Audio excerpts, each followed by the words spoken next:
Okay, welcome back to the Coaching Corner. Today we're going to talk about a question that Simon Mack left me in relation to the last video Tal Schnell and myself put together for Lead with Giants. Simon asked, what do you do when someone has spent so much time outside of their comfort zone that the actual comfort zone has atrophied? Simon, first, thanks for this question. It's a great question. What I hear in this question is an assumption, and that assumption is that it would be normally comfortable for this person to sit still, to not push themselves or go and do stuff that frightens them, and it's uncomfortable to do the stuff that they're actively doing, be it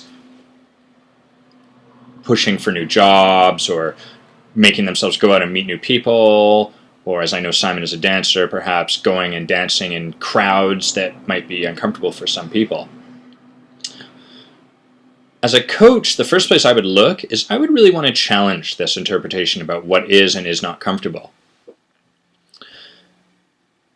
Typically, what I see working with my sort of clients, with the high performance professionals, are really good at pushing and doing stuff.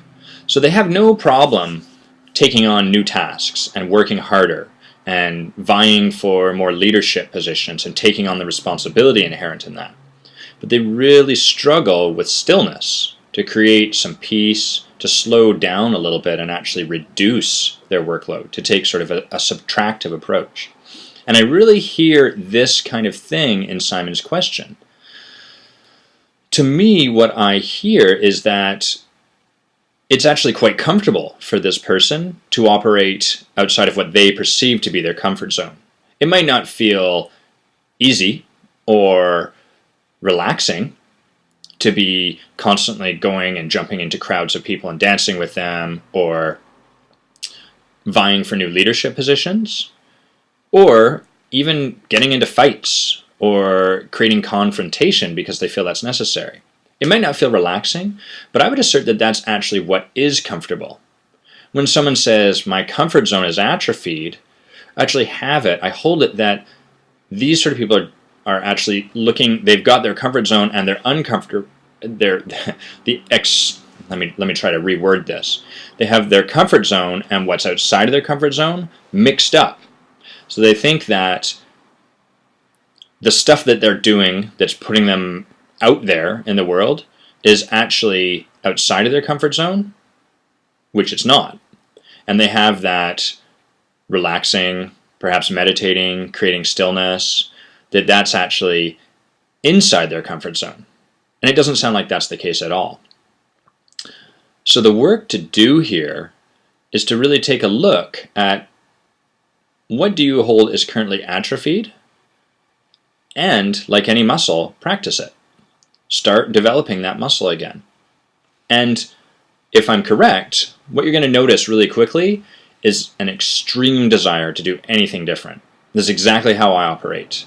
When I first started working with a coach, one of the first practices they gave me was to spend 30 minutes every day doing nothing. Nothing at all. And I was very annoyed. First of all, because I couldn't believe I was paying money for someone to have me do nothing at all. And second, because that seemed so boring. Why would I bother doing that?